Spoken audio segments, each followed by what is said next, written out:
bonsoir à tous, ici F-Man de la chaîne Café 16 pour cette nouvelle vidéo sur l'Espagne, donc une nouvelle vidéo sur les pays de l'Union Européenne. Donc, on va parler comme je l'ai dit, de l'Espagne, un pays à l'histoire riche et variée, qui a été une grande puissance économique et politique au Moyen-Âge et avant de se séparer petit à petit pour devenir l'Espagne que l'on connaît aujourd'hui. Donc l'Espagne, le royaume d'Espagne en forme longue, donc en espagnol, le Reino de l'Espagne est un pays ibérique qui a la culture riche et variée. Donc l'Espagne se étend sur un territoire de 505 911 km² et peuplé d'un peu plus de 47 millions d'habitants et une puissance économique majeure en termes de PIB nominal avec un PIB de 1,311 billion, donc milliers de milliards de dollars en 2017. Et maintenant, on va passer à la partie géographie et histoire.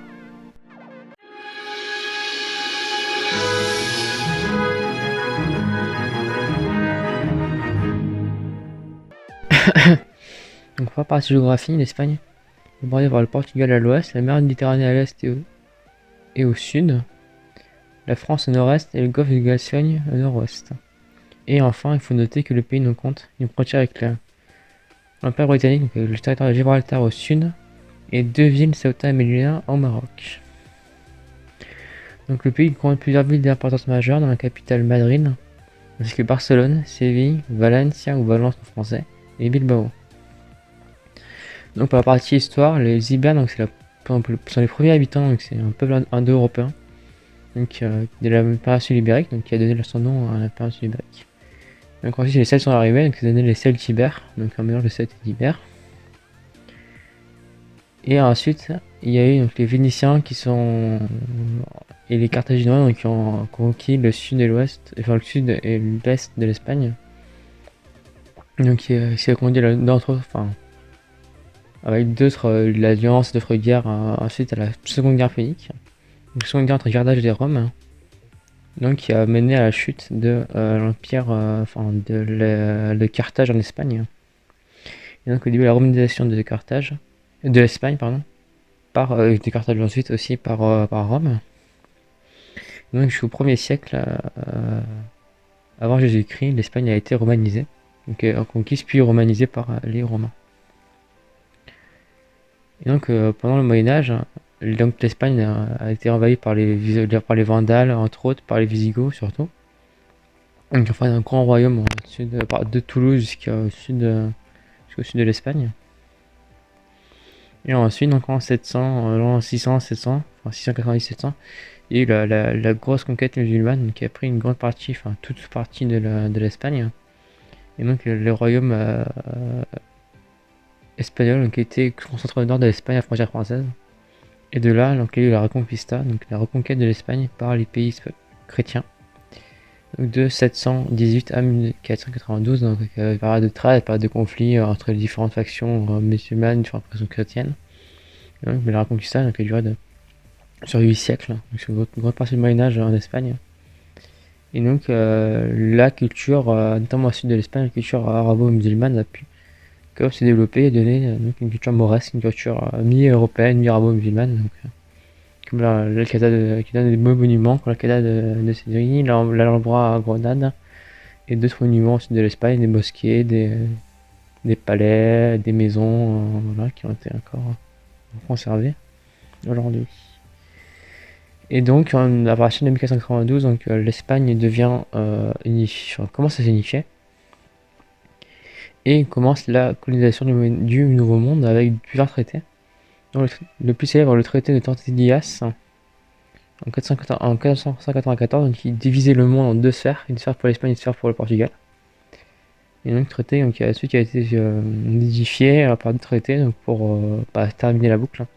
Et donc, en gros, l'Afrique, une partie de l'Asie et l'Est des Amériques sont pour le Portugal et le reste du monde pour l'Espagne.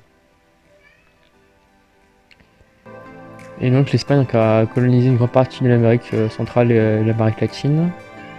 L'Espagne aussi grâce aux Habsbourg, notamment à Charles Quint, l'offre du chef d'empire Charles Quint, de pas mal de confessions en Europe.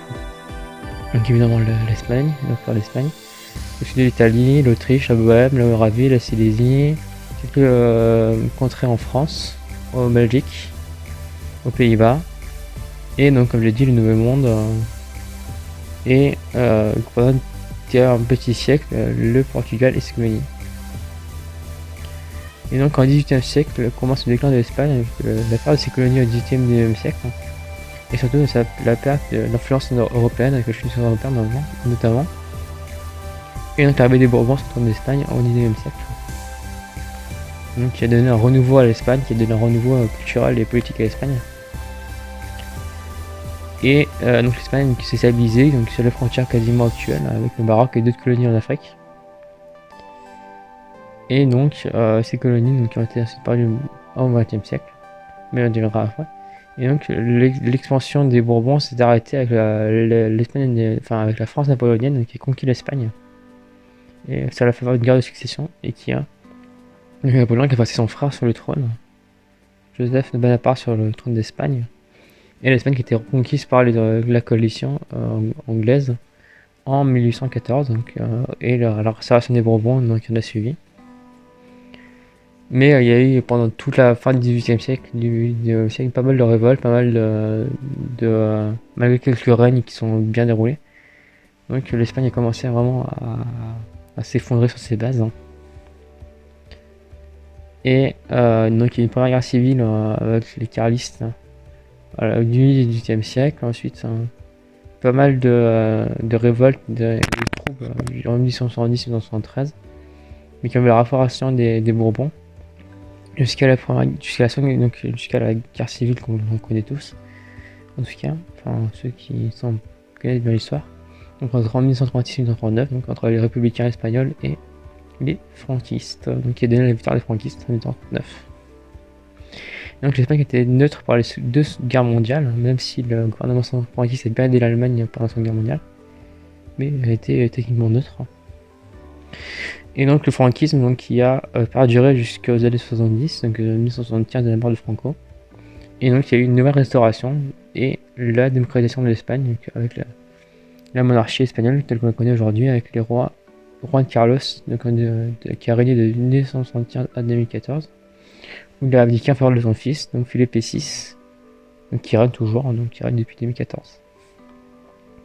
Et donc l'Espagne est aujourd'hui un pays fédéral et un pays démocratique.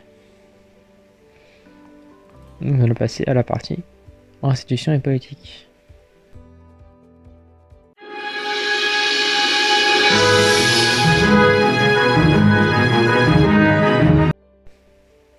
Donc la langue officielle c'est l'espagnol, donc le castillan espagnol. Sa monnaie c'est l'euro. Sa devise est une devise latine donc, qui est plus ultra, qui veut dire encore au-delà en français, donc notamment un petit clin d'œil qui fait référence à la colonisation espagnole au Nouveau Monde. Et son drapeau donc est constitué de deux bandes horizontales rouges encadrant une bande jaune, donc rouge, jaune, rouge. Et avec les armoiries espagnoles bien sûr sur le drapeau. Donc comme je l'ai dit, donc, le pays est dirigé par un monarque, actuellement le roi Felipe VI, souverain d'Espagne depuis le 19 juin 2014. Et donc le président du gouvernement, oui, c'est comme ça qu'on dit. Et donc c'est le premier ministre l'équivalent du premier ministre français.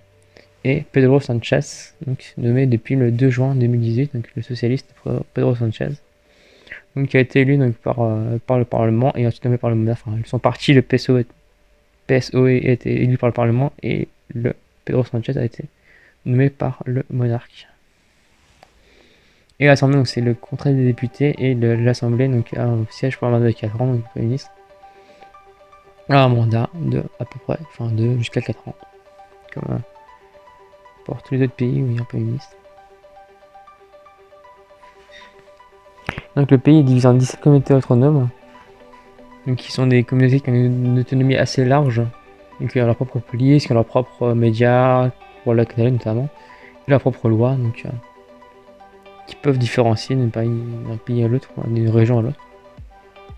Et donc même il y a 17 régions, on va pas toutes les faire, on va faire que les 6 régions principales. Donc la première région c'est l'Andalousie, donc qui occupe tout le sud de l'Espagne, capitale Séville, un peu plus de 8 400 000 habitants en 2014, et sur la superficie de 87 186, 87 168 km². Ensuite, on a la Castille et Léon, au nord-ouest de l'Espagne, sous la Galice et sous et sous pas le Pays Basque, mais sous la Galice et la Cantabrie, entre autres. Une capitale Valladolid par Castille et Léon. Un peu plus de 2 millions de kilomètres. Un peu plus de population de 2 600 000 habitants, donc 2 558 000 habitants en 2012. Et une superficie de 94 223 km². Donc ensuite on a la Catalogne, capitale Barcelone. Donc Catalogne est une zone très large, hein, comme on l'a vu notamment avec la tentative de sécession de Catalogne en 2016-2017, si je dis pas de bêtises. Donc c'est Catalogne qui est revenu espagnol ensuite, hein, avec je pense des élections donc, qui sont vu les indépendantistes un peu moins au pouvoir. Mais bon, passant la Catalogne est techniquement toujours partie de l'Espagne. Donc Catalogne, capitale Barcelone, donc un peu plus de 7 millions d'habitants, 7 500 000 habitants en 2016, et une superficie de 35 950 km². Donc ensuite dans la communauté de Madrid, donc au centre du pays, pardon, donc qui est le Madrid de ses environs, donc qui est la région madrilène. Un peu plus de 6 400 000 habitants en 2013 et une superficie de 8022 km². Ensuite donc, on a la Galice, à l'ouest du pays, au nord du Portugal. Donc capitale Saint-Jean-de-Compostelle, 2 700 000 habitants en 2013 et une superficie de 29 574 km². Et enfin la dernière région de cette sélection, c'est la communauté valencienne, capitale Valencia, Valence en français. Un peu plus de quasiment 5 millions d'habitants en 2016 et pour une superficie de 23 255 km². Donc on va passer à la partie sport et culture.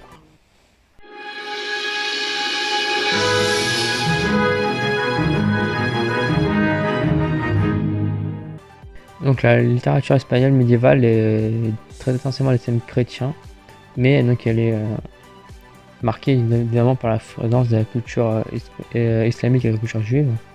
Et donc les plus anciens textes littéraires que l'on a proviennent du début du XIIe siècle et ce sont des poèmes lyriques appelés des yarchas. Et donc ensuite il y a des épopées qui ont été popularisées par les juglares, donc sont des ménestrels espagnols, donc c'est l'éloge des chevaliers des seigneurs locaux.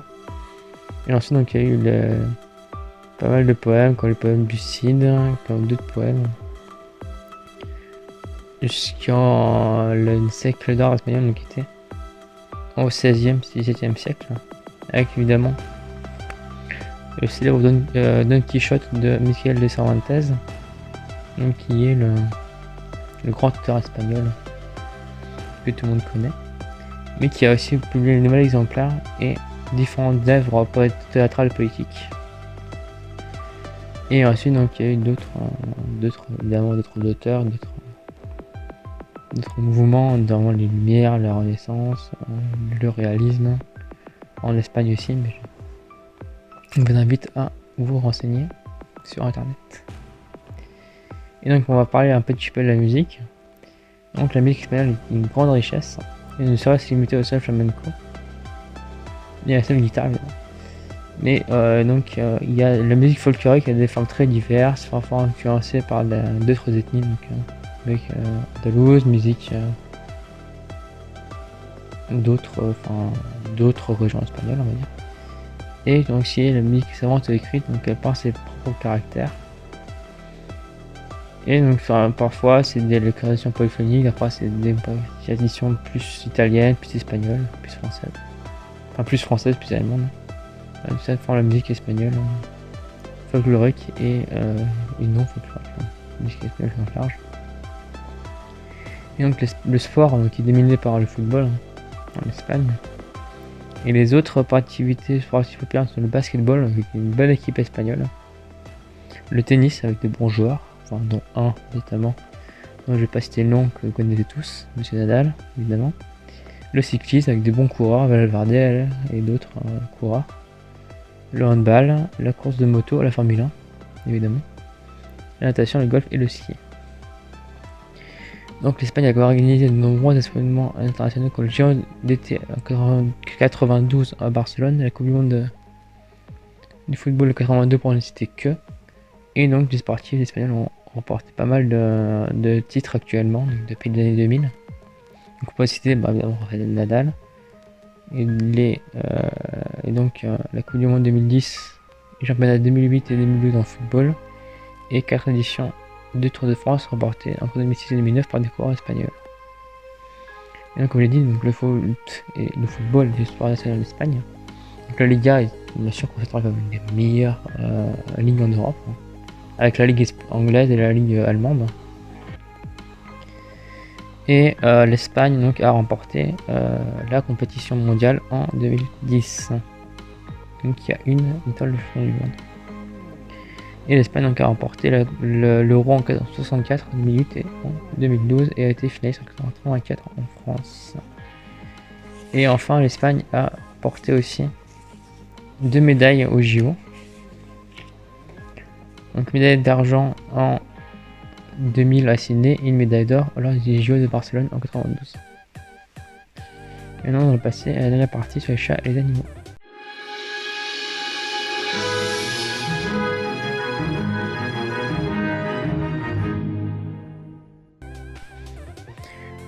Donc une des associations de protection des animaux en Espagne est l'association ADA. Donc c'est Association de Defensa de Derechos Animales, donc association de défense des droits des animaux en français. Fondée en 1976, juste après la chute du franquisme. Et donc l'association de défense des Derechos Animales, donc défend les droits d'animaux, ou défend les droits d'animaux. Et la première ONG espagnole dédiée à la défense des animaux en général, déclarée d'intérêt public en 1981 et non lucrative, l'ADA est une organisation non gouvernementale, apolitique et indépendante. Donc il y a 3,1 millions de chats pour 6,2 millions de chiens, donc plus de chiens que de chats, en Espagne en 2017. Et les races de chats populaires en Espagne sont le Bengale, le British Shorthair, le Maine Coon, le Chartreux et le Sphynx. Bien, j'espère que cette vidéo vous aura plu. Moi je vous dis à bientôt et à tchuss. Et n'oubliez pas de vous abonner, de liker, de commenter et de partager. Allez à tchuss, bye bye.